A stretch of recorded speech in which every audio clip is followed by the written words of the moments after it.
ଆଜି ଥିଲା ମୋର ଗୋଟେ ସାନ ଭାଇ ଏବଂ ସ୍ୱାଧୀନ ରିସେପସନ୍ ପାର୍ଟି ସ୍ୱାଧୀନ ୱେଟ୍ସ ପାଏଲ ପ୍ରଜାପତି କେତେ ସୁନ୍ଦର ସୁନ୍ଦର ଉଡ଼ୁଛନ୍ତି ଦେଖନ୍ତୁ। ବର୍ଷା ଜୋରସୋର ହେଲା, ଗଣେଶ ବାବା ବି ଦେଖାଗଲେଣି, ତୃପ୍ତି ଭାଉଜ ବି ଖାଇସାରିଲେଣି। ଆଉ ତାପରେ ଚାଲନ୍ତୁ ଭିତରକୁ ଯିବା। ବର୍ଷା ଯାହିଁ ହେଇଛି ସବୁ ଭିଡ଼ ଉଡ଼ିଗଲେ, ମୁଁ ଆସିକି ପ୍ରେଜେଣ୍ଟେସନ୍ ଦେଇଦେଲି, ତାପରେ ଚାଲିଲି ଠିକ୍ ଖାଇବାକୁ।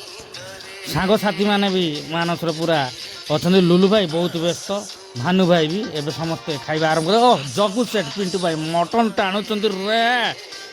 ଚକୁଳି ପିଠା ବି ସେଠି ଭଜା ଚାଲିଛି। ଜିତୁ ଡାକିଛ ନା ବର୍ଷା ଛାଡ଼ିଲା ମାନେ ପଳାଇଲ ଖାଇତେ। ଲଳିତ ଭାଇ ବି ଆଇସ୍କ୍ରିମ୍ ଖାଉଛନ୍ତି। ଆଇଟମ୍ ଉପରେ ଆଇଟମ୍। ମୋର କିନ୍ତୁ ମଟନ୍ ଆଉ ଭାତ। ଫାଷ୍ଟ କିନ୍ତୁ ଚିଙ୍ଗୁଡ଼ି ଷ୍ଟିକ୍ଟି ଆଗରେ ମୁଁ ରାମ୍ପୁଡ଼ିକିରି ଖାଇ ଦେଇଛି ଦେଖନ୍ତୁ। ତାପରେ ଓ ବାବୁଲା ଖାଇସାରିଲୁଣି କିରେ?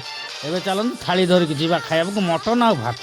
ମୋର ତ ଆଉ କିଛି ନାହିଁ, ଆପଣମାନେ ଜାଣିଛନ୍ତି। ଯଦି ରୁଟିଟା ହେଇଥାନ୍ତା ରୁଟିଟା ଖାଇଥାନ୍ତି, ଚକୁଳି ଆଉ ରାତିରେ ଖାଇବିନି। ଚାଲନ୍ତୁ ଖାଇବାର ଟେଷ୍ଟ କରିବା। ଓ ପ୍ରଥମ ଭାଇଟା କଲିଜା, ଓହୋ ଅଲଗା ଟାଇପ୍ର।